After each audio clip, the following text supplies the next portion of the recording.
میرا یہی کویشچن تھا آپ سے کہ وہ اس فرقے کی تلاش ہم کیسے کریں گے؟ یہ بھی آپ کو غلط بتایا گیا جی. اچھا جی جی، اسلام میں کہیں نہیں آیا کہ فرقہ کوئی جنت میں جائے گا. صحیح. صرف ابو داؤد میں حدیث یہ ہے کہ 72 فرقے جہنم میں جائیں گے، ایک حق پر ہوگا. اسے فرقہ نہیں کہا گیا، اسے کہا گیا وہ جماعت ہے. اور بخاری مسلم میں الفاظ ہے میری امت کا ایک گروہ قیامت تک حق میں قائم رہے گا. کوئی نقصان پہنچانے والا انہیں نقصان نہیں پہنچا سکے گا، وہ غالب رہیں گے. اس پہ امام بخاری نے باب باندھا ہے ہوا اہل العلم، اس سے مراد اہل علم ہے جو علم کی بنیاد کے اوپر عقائد اور نظریات کو لے کے چلتے ہیں. تو پہلی بات تو یہ کلیئر کر لیں کہ فرقے سارے ہی جہنمی ہیں. 73 فرقے نہیں ہے، 72 جہنمی ہے اور ایک جنتی ہے. اور وہ جو جنتی ہے وہ فرقہ نہیں ہے بلکہ وہ گروہ ہے. کیونکہ ہم نبی علیہ السلام، صحابہ اور اہل بیت کو فرقہ کیسے کہہ سکتے ہیں؟ فرق عربی زبان میں کہتے ہیں ٹوٹ کے الگ ہونے والے کو.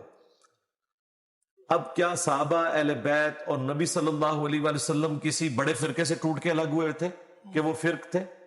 فرق تو لفظ ہی ایک گالی ہے جو آپ پیغمبر کو یا ان کے ساتھیوں کو یا ان کے اہل البیت کو دے ہی نہیں سکتے.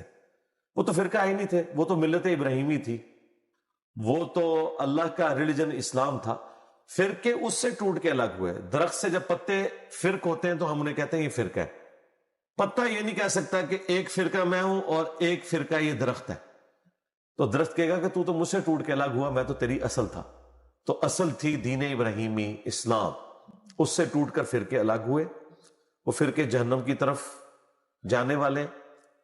وہ اصل کیا ہے؟ اگر نبی صلی اللہ علیہ وآلہ وسلم، ان کے صحابہ اور اہل بیت بریلوی، دیوبندی، اہل حدیث، شیعہ تھے تو آپ یہ بن جائیں.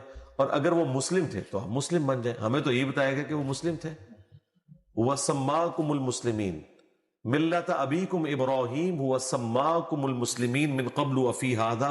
پیروی کرو ابراہیم کی ملت کی جنہوں نے اس قرآن کے نزول سے پہلے تمہارا نام مسلم رکھا، اور اللہ تعالیٰ نے بھی اس قرآن میں تمہارا نام مسلم انڈورس کیا. اور ابراہیم علیہ السلام کے بارے میں تو قرآن میں آیا ما کان ابراہیم یہودی ولا نصرانی. ابراہیم نہ تو یہودی تھے نہ نصرانی تھے.